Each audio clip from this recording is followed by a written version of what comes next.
Good morning, guys. Welcome to Glasgow Rangers Nation. Just out and about, trying to make a video. Obviously not got a chance to use the usual equipment, but I wanted to get something out there, obviously in reference to what Andrew Kavanagh said yesterday. Obviously Andrew Kavanagh speaking post the dismissals of Patrick Stewart and Kevin Thelwell. Look, I think it's news that was universally welcomed by all Rangers fans. I've seen very few dissenting voices on this. Look, at the end of the day, you've got to, just sort of reflecting on it, their time at the club. Patrick Stewart was someone who, never ever seemed comfortable in the role. He never seemed to be in a position where he was actually knew what he was doing, or he ever looked like a person who could actually lead this club forward. A CEO of a football club needs to be someone who is dynamic, someone who is someone who can take the club, who can lead the direction, who can set the tone.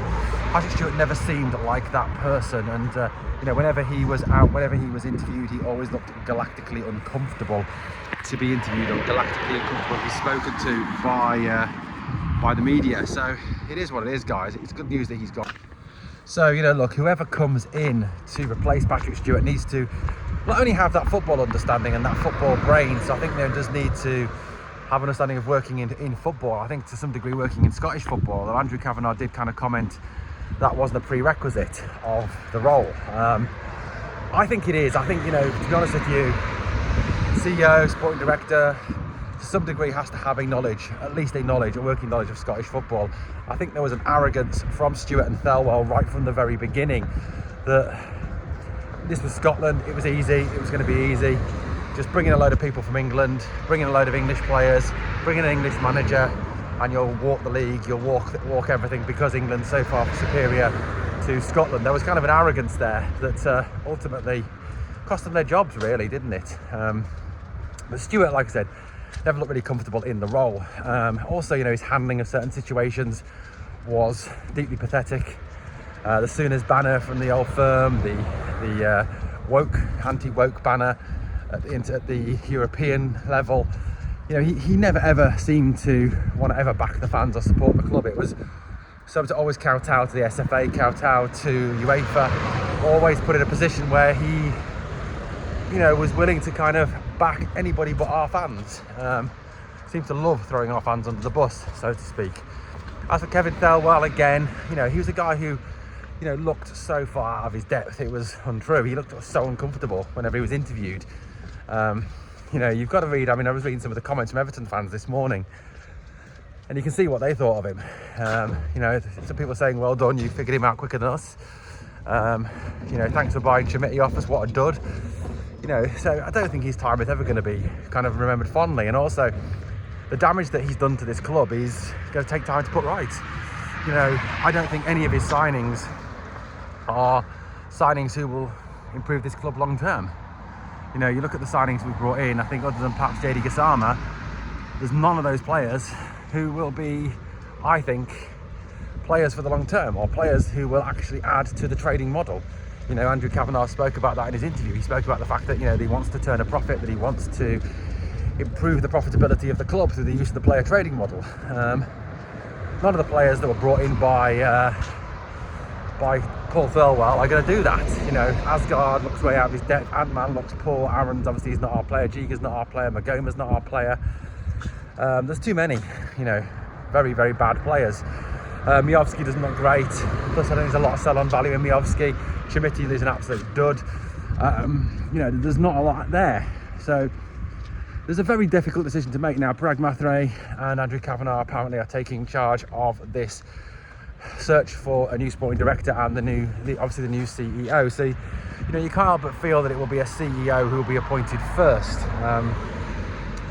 and then obviously a sporting director afterwards, which of course does kind of lead into January, where I feel that obviously now, and I think this is what gives me a little bit more confidence now going into January, is that Danny Rule, I think, will have more of a say and more of an input with what happens in January, because of the fact that realistically, yes, the recruitment staff is still in place, which we'll speak about in a minute, but Danny Rule, I think, will have more of a say now on the team. I think, to be honest with you, from what Andrew Kavanagh was saying, I think there was a conversation took place between Kavanagh, Marathe and Rule, and I think Danny Rule looked at the squad, looked at the setup, and I think kind of turned to Kavanagh and Marathe and said, this isn't working, this is not good enough, it needs to be improved.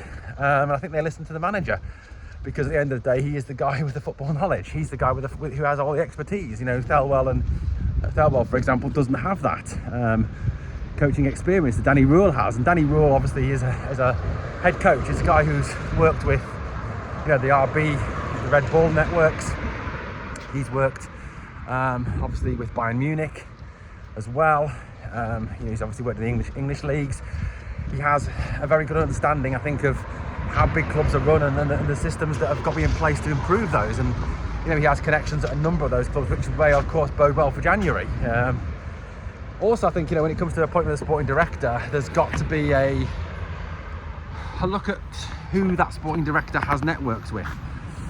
So that we're not shopping in the same markets consistently. You look at the issue with Thelwell shopping, it was always English League One, English Championship. That's where we're getting our players from, and it hasn't worked.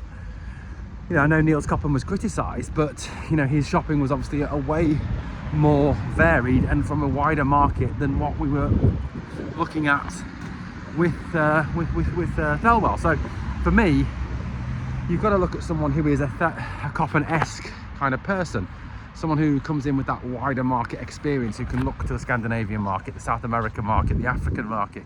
I mean, if you look at Hamza Iggerman, for example, obviously he's gone on to be fantastic in France with Lille. Looks an absolute player. Again, brought from the African market. There needs to have that wide shopping variety, I think, to whoever the new sporting director is. On the existing recruitment staff, obviously, who have been brought in by Thelwell, Purdy, obviously Robbie Thelwell, his son, etc. Andrew Kavanagh said that obviously it's under review, that everyone has the chance to stay if they do a good job. I think, long term, you've got to question some of these people and where they'll be and how they'll be. I think they will be gone. Some of these guys be replaced, because let's face it, when a new sporting director comes in, he's going to want to bring in his own people. Someone who wants to work with the people he wants to work with, not with the past regime staff. So there will be a changeover, I think, long term in that area. Kavanagh was very clever in what he said. He was obviously asked about the changes that were made. He was asked about why those changes were made, and he kind of said that as a club we want to go in a different direction to what Patrick Stewart and Kevin Thelwell offered. Reading between the lines is basically, we want to be successful, and he didn't feel, I think, that Stewart and Thelwell could help us be successful. I think that was probably, reading between the lines, what he meant, without wanting to slag them off and slaughter them. Because look, if he wants to employ people, no one's going to want to work for him if he's then slaughtering you in the media once you've left. So he's a very clever man, he's a very media savvy man, clearly, Andrew Kavanagh. But they made the mistake, obviously, employing them. Obviously I think Stewart was already here pre-Kavanagh, pre-Marathe, but at least they've acknowledged there was a mistake, and they've put right that mistake, which is positive, and good for the club. It really is. I think, like I said, there is a need now to get this right. This is a appointment that needs to be made, that has to be got right. There has to be somebody who can work effectively with Danny Rule. I hope that they cast the market far and wide. I hope they look for people who have that knowledge. Now, it was interesting that Andrew Kavanagh, when he was asked about replacements, spoke about the fact that some of these people may be in jobs and have notice periods. So it may indicate that Rangers are looking perhaps at people already in existing roles to come in and be the sporting director, to come in to be the chief executive officer. Personally speaking, you're looking at someone who's a good CEO to come in and take a part in running the club. I would say, someone like Andrew McKinley at Hearts. He's a fantastic job at Hearts. He would be a great appointment. I'm not saying he's been linked with the job, certainly hasn't, but it's a possibility. Yeah, McKinley at Hearts would be, I think, a very good appointment, but like I said, I don't know if he's even in the reckoning for the job. So for me, one of the two, I think, at least has to have some knowledge of Scottish football, of the workings of Scottish football. I'm not saying he has to be a Rangers man or ex-Rangers or have worked for Rangers previously or be a Rangers fan. All I'm saying is that he needs to be someone who has knowledge of Scottish football, which I think was a big error with Thelwell and Stewart, that they didn't have that knowledge. But these appointments are going to be key, absolutely key to take this club forward. And now, like I said, we're so close to January. You know, look at the situation as it stands today. You know, we're still obviously behind Hearts, behind Celtic, but you know, Celtic have been looking at they're going to appoint Nancy, which I think is a great name for a manager of Celtic, as their new manager. And Hearts obviously lost to Aberdeen at the weekend. So, look, this is not a great Celtic team. And that's, you know, but despite what them across the city may say to you, then this is not a great Celtic team. This is not a good team. This is a very average Celtic team. And the Hearts team, obviously, you know, have they got the wherewithal and the experience to go for the long haul? Have they got the ability to, you know, really kick on and last the pace of a league campaign? We don't know. You know, I suppose a lot depends what they do in January, whether Tony Bloom invests further funds in them in January. So, look, I think, you know, there's still a chance. Obviously, Rangers could win the Scottish FA Cup, they could win the league. There's still those possibilities, certainly, with a good January. But it has to be a good January. I suppose the one issue is, where do you start? You know, there are so many weaknesses on this squad still, which, considering the amount of money that was spent in the summer by Kevin Thelwell, is ridiculous. You know, I think you look at the fact that there's no leadership or on the pitch. I don't think there's no mental toughness on the pitch. I think, you know, the fact that our captain is one of our weakest players and is not a leader at all is not great for the club.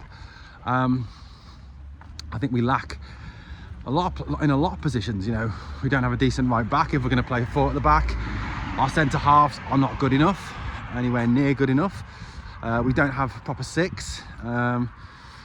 We need, I think, you know, Nadim Bahrami did well the other day when he came on, so it could be a possibility at 10 if he gets the minutes and stays. The wide players, you've got Gassama, and that's pretty much it. You know, striker wise, I mean, Danny's not an out-and-out striker. Chimiti is just shocking. Miovski hasn't played. I don't think the system suits Miovski, to be honest with you, how we play. So, you know, I think there's a lot of key needs there for Rangers and a lot of things that need to be addressed going forward. So, you know, where do you start in January? You know, January's not a great time to be buying lots of players. It's a seller's market. You know, I've always said that it's a seller's market. Clubs know that clubs need certain players, so raise the prices. You know, but I do think that 2 or 3 good quality players in the right positions. But I'm hoping that if it is 2 or 3 players, it's 2 or 3 experienced players in the right positions. Certainly not, for me, players who are development prospects. It has to be experience. We need leadership in all those key areas if we're going to kick on for the rest of the season. Guys, let me know your thoughts on what Kavanagh had to say yesterday on the whole situation at Rangers at this moment in time. Thanks for watching. I'll catch you on the next one.